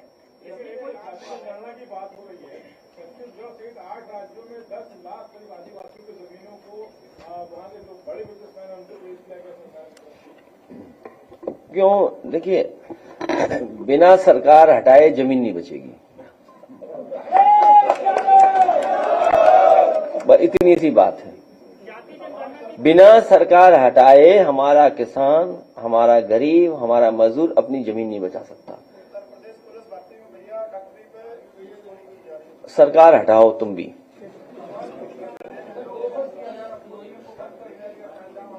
कल मैंने उसमें बहुत लंबा पत्र लिख दिया था और आपके ही पक्ष में लिखा था, फॉर पीएम जो समझ गए होगे आप, उन्होंने बंद करा दिया तुम्हारा, जो फॉर पीएम की तैयारी में है। आप भी, हम भी, सब मजदूर हैं।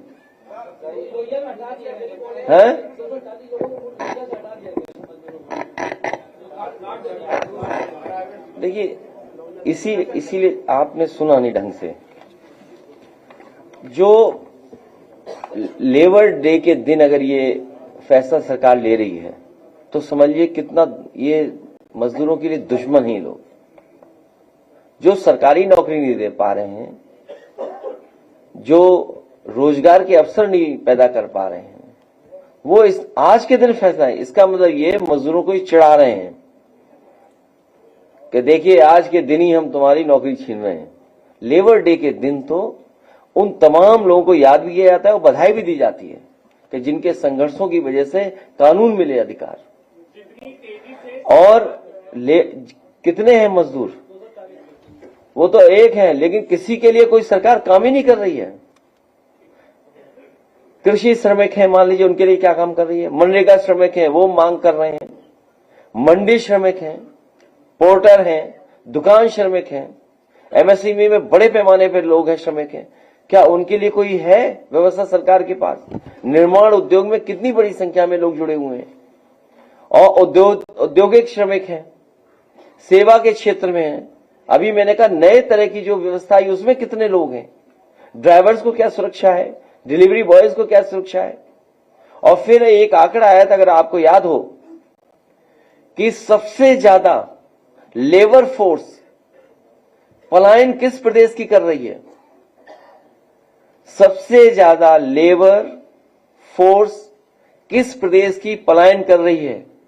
आपको दुख होगा, सबसे ज्यादा उत्तर प्रदेश के ही लोग दूसरे प्रदेश में जा रहे हैं।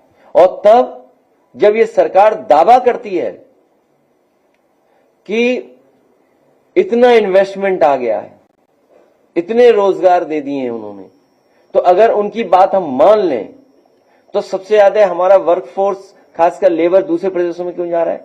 सबसे ज्यादा पलायन क्यों है? और ये पलायन का आंकड़ा हमारा नहीं है, ये पलायन का आंकड़ा भी भारत सरकार का है। कभी कभी हम सोचते हैं जो बात हम लोग कहने लगते हैं, मुख्यमंत्री जी भी वही बात रट लेते हैं।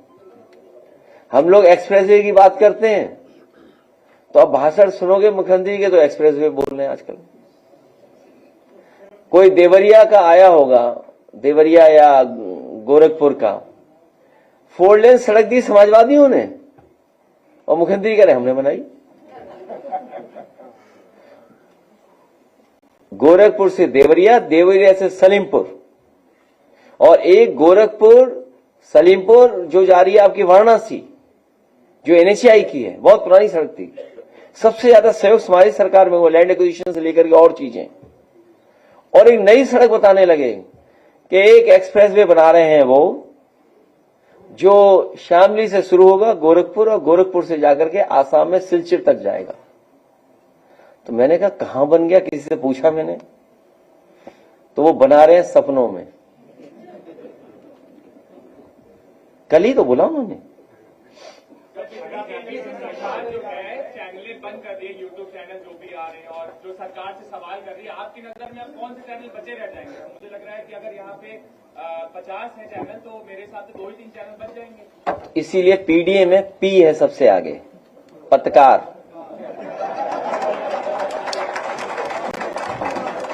पीड़ित, दुखी, अपमानित जो हो रहे हैं हम उनके साथ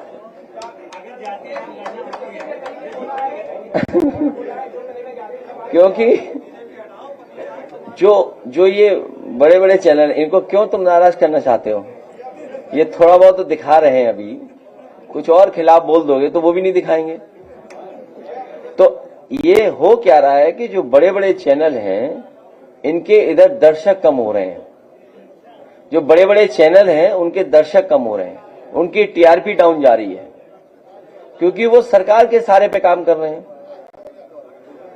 वो सरकार का गाना गा रहे हैं, जैसा दाना जिसका दाना उसका गाना। तो यूट्यूबर्स क्योंकि जनता के करीब हैं, जनता के पास हैं, तो वो बहुत सारी महत्वपूर्ण और सच्ची खबरें जनता तक पहुंचा रहे हैं। इसीलिए आपने देखा होगा कि बड़े बड़े चैनलों के टीआरपी कम हो गई है, हमारे बहुत सारे यूट्यूबर्स की बहुत व्यूशिप भी है, उनके टीआरपी भी बढ़ गई है, लोग देख भी रहे हैं, अच्छे डिस्कशन भी हो रहे हैं। और बड़े चैनलों पे जो डिस्कशन हो रहे हैं उसमें लगता है कि एंकर ने भी सदस्यता ले ली भारतीय जनता पार्टी की। वो शायद सदस्यता न दिखाएं लेकिन सदस्यता है उनकी, इसलिए यूट्यूबर्स के खिलाफ भी सरकार है। अगर जाति जनगणना होती है स्वागत भी कर रहे हैं, लेकिन अगर वोट की बात किया जाए तो लोकसभा ने कहा था जाति, क्षेत्र और भाषा के नाम पर समाज को बांटने वाले रावण और दुर्योधन के डीएनए, इस पर आप क्या कहें? वो अपने आप आज शीशा देखेंगे, उन्हें सब दिखाई दे जाएगा, उसमें जो उन्होंने कहा वो सब दिखाई दे जाएगा उन्हें।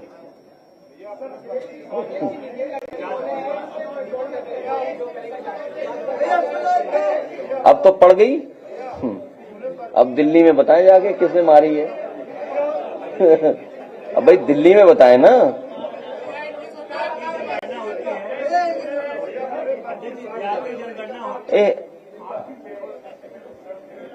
क्या चीज?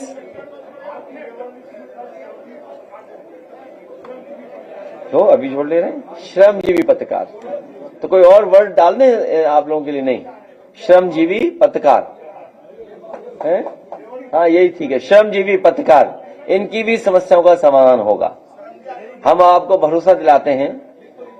अरे हो गया, बस रट लिया, श्रमिक। अरे छोड़ो ना, खत्म हो गई। तुम किस में आते हो? कौन चैनल है ये कुछ नहीं जानते।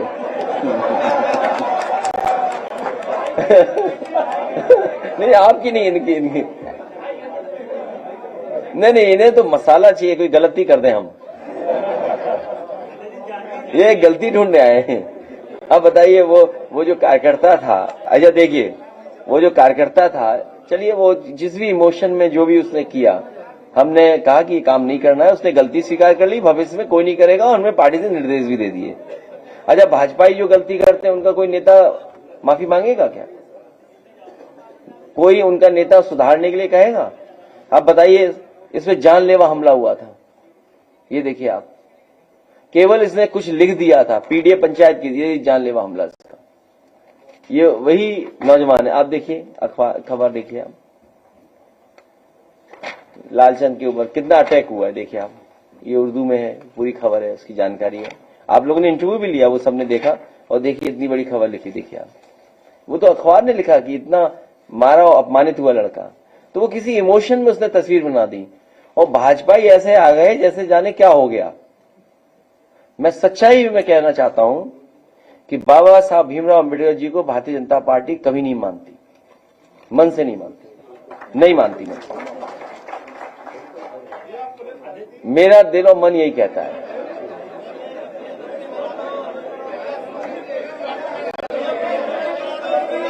हाँ एक बार सुन लो सिपाही जी,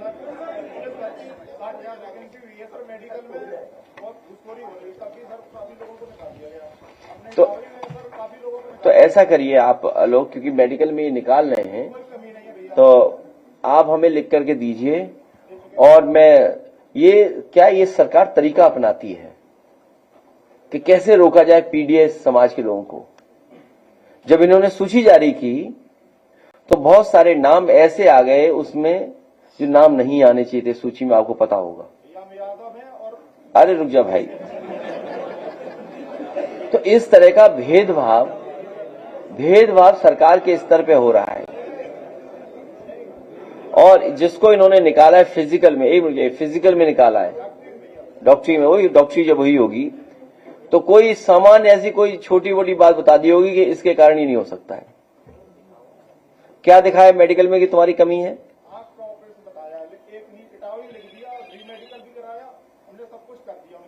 अब उसे जस्टिफाई नहीं करेगा कोई डॉक्टर? बताइए कितनी उम्र है तुम्हारी? तो कभी आंख नहीं खराब हो सकती। बताओ आप क्यों निकालना है? हमें लिख के देना और कोर्ट की भी तैयारी करना। हाँ बिल्कुल। और ये किसी डॉक्टर से हम कहेंगे, उनसे देख लेंगे नियम क्या है, कानून क्या कहता है।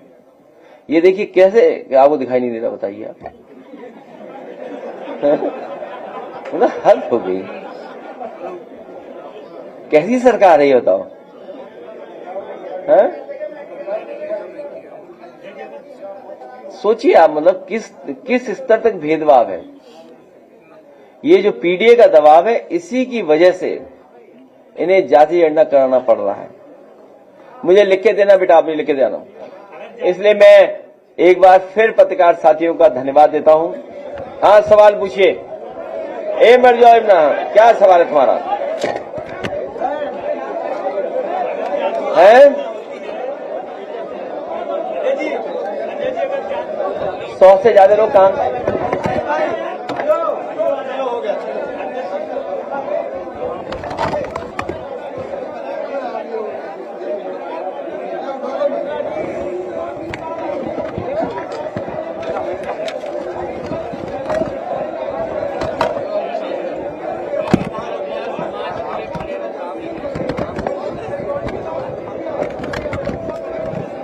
चिट्ठी दे दीजिए और उसके परिवार से भी पत्र लिखवाइए, जिससे कि भारत सरकार को हम लोग लिख सकेंगे, जिससे कि ऐसे और भी अगर केसेस हैं उसमें डिप्लोमेटिक लेवल पर कम से कम उनको घर परिवार तक आखिरी समय पे पहुंचाया जाए। मैं अपने प्रेस के साथियों का और आज जो इतने भी साथी समाजवादी पार्टी में शामिल हो रहे हैं, मैं उन सबका बहुत बहुत धन्यवाद और आभार प्रकट करना धन्यवाद देता हूं। अभी नारे मत लगाना, गलती से आप लोगों को बुला लिया, नहीं बुलाना चाहिए था, लेकिन कार्यक्रम था इसलिए बुला लिया था। नारे मत लगाना कोई भी। मैं अपने प्रेस के साथियों का धन्यवाद देना चाहता हूं। आज के दिन समाजवादी पार्टी के कार्यालय में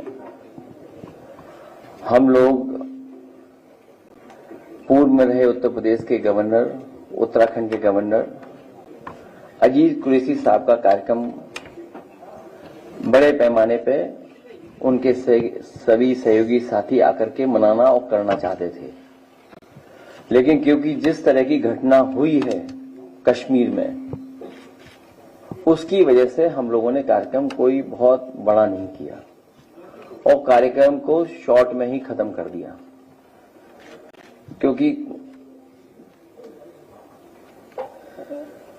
जो घटना हुई है वहां, जो शहीद हुए टूरिस्ट, बहुत दुखद है। जो तस्वीरें आ रही हैं, जो वीडियो आ रहे हैं, जो YouTube के माध्यम से, सोशल मीडिया के माध्यम से या मेन स्ट्रीम के मीडिया को लेकर के भी जो वीडियो आ रहे हैं, बहुत गंभीर विषय है। इसलिए समाजवादी पार्टी ने और हम सब ने मिलकर तय किया है कि जो ऑल पार्टी मीटिंग होने जा रही है दिल्ली में, उसमें समाजवादी पार्टी के राष्ट्रीय प्रमुख महासचिव जी शामिल रहेंगे, वही मीटिंग में रहेंगे और हमारी समाजवादी पार्टी का जो पक्ष है उसी मीटिंग में हम लोग रखेंगे अपने और सुझाव भी। ऐसी घटना की हम लोग निंदा करते हैं। सरकार कड़ी से कड़ी कार्रवाई करे ऐसे आतंकवादियों के खिलाफ, क्योंकि आतंकवादियों का कोई धर्म नहीं होता। आतंकवादी किसी धर्म के नहीं होते। उनका मुख्य मकसद यही है कि डर पैदा करना, टेरर पैदा करना और देश और प्रदेश का कारोबार को रोकना, वहां के लोगों को तकलीफ पहुंचाना, वहां के लोगों को परेशानी पहुंचाना। जिस तरह हम लोग देख रहे हैं, पूरे देश में उसके खिलाफ गुस्सा है जो घटना हुई है। हम अपनी पार्टी की तरफ से राष्ट्रीय प्रमुख महासचिव आदरणीय रामगोपाल यादव जी, वो ऑल पार्टी मीटिंग में समाजवादी पार्टी की तरफ से जो जो सुझाव होंगे उस मीटिंग में रखेंगे। अखिलेश जी, ये जो घटना घटी है, इसमें अवसर में जो है आपदा में अवसर ढूंढती है बीजेपी, और उसने एक तस्वीर जो है उसको डाला है, वो न्याय अफसोस तस्वीर है, उसको डाल के वो चुनावी मुद्दा बनाना चाहती है। बिहार में जो है जाके उन्होंने कहा कि हम पुलवामा को के ऊपर कहा, उसके ऊपर कहा, फिर अभी फिर जाके कहा। किसी भी पॉलिटिकल पार्टी को ऐसी घटना से राजनीतिक लाभ नहीं लेना चाहिए, क्योंकि ये देश का सवाल है, हमारे पूरे हिंदुस्तान, भारत, इंडिया का सवाल है। यहां के लोग मिलकर के, साथ रह करके दुनिया के बराबर चलना चाहते हैं। ये सुझाव भी हमारी पार्टी की तरफ से होगा कि जिस तरीके से सोशल मीडिया पर टारगेटेड और एनिमेशन के साथ साथ पॉलिटिकल पार्टी के लीडर्स भी कि समाज में कैसे जहर घोलें या किसी लीडर के बारे में कितना गलत कह सकते हैं या तस्वीरें बनाने की बात, अगर वो भी चल रहा है तो ये भारत सरकार की जिम्मेदारी है कि ऐसी चीजों को रोका जाए।